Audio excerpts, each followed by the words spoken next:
మా ఆయనకి ఏదైనా వంటకం నచ్చింది అంటే గనక వంటకం పూర్తయ్యేదాకా అస్సలు ఆగరు. అక్కడే పొయ్యి దగ్గరికే వచ్చేసి సగం అవుతూ ఉండంగానే తినేస్తారనమాట. మా ఆయనలాగా మీలో ఎవరైనా ఉంటే గనక ఖచ్చితంగా కామెంట్ చేయండి. అసలు నేనేం చేస్తున్నానని చూస్తున్నారా? నేను లాస్ట్ వీడియోలో పునుగులు అయితే చేశానని చెప్పాను కదా! మరి పునుగులు చేసినప్పుడు అందులోకి పల్లి చట్నీ కూడా ఇంపార్టెంటే కదా! సో ఆ పల్లి చట్నీ నచ్చే మా ఆయన ఇక్కడైతే అసలు ఆగట్లేదు. వేసిన పునుగుల్ని వేసినట్టే తినేస్తున్నారు. పల్లి చట్నీ ఎలా చేసుకున్నానో నా స్టైల్లో చూపిస్తాను, వచ్చేసేయండి. ముందుగా పొయ్యి మీద పెన్నం పెట్టుకొని అందులో తగినన్ని పల్లీలు వేసుకొని దోరగా ఫ్రై చేసుకోవాలి. పల్లీలు వేగిన తర్వాత అందులోనే వెల్లుల్లి పచ్చిమిర్చి వేసుకొని దోరగా అవి కూడా ఫ్రై చేసుకోవాలి. పచ్చిమిర్చిని ఇలా ఫ్రై చేసుకోవడం వల్ల అందులో ఉన్న మంట అనేది కొంచెం తగ్గుతుందన్నమాట. ఎక్కువ మిర్చి వేసినా కూడా మంట పెద్దగా అనిపించదు.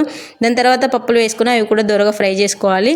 ఇప్పుడు మనం ఫ్రై చేసుకున్న వాటన్నిటిని తీసుకొని మిక్సీ జార్లో వేసుకొని అందులోనే కొంచెం ఉప్పు వేసుకొని వాటర్ వేసుకొని బాగా మిక్సీ పట్టుకోవాలన్నమాట.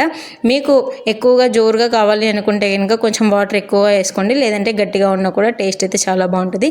దాని తర్వాత ఇంకా బండిలో ఆయిల్ వేసుకొని ఆనియన్స్, జీలకర్ర, ఆవాలు, ఎండుమిర్చి, వెల్లుల్లి ఉంటే మీ దగ్గర ఇంకొంచెం వెల్లుల్లి వేసుకొని పోపు అయితే వేసుకుంటే కనుక టేస్ట్ అయితే చాలా అంటే చాలా బాగుంటుంది.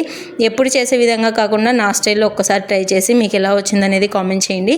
వీడియో నచ్చితే కనుక లైక్ చేసి ఛానల్ని సబ్స్క్రైబ్ చేసుకొని సపోర్ట్ చేయండి. ఓకేనా? Bye bye.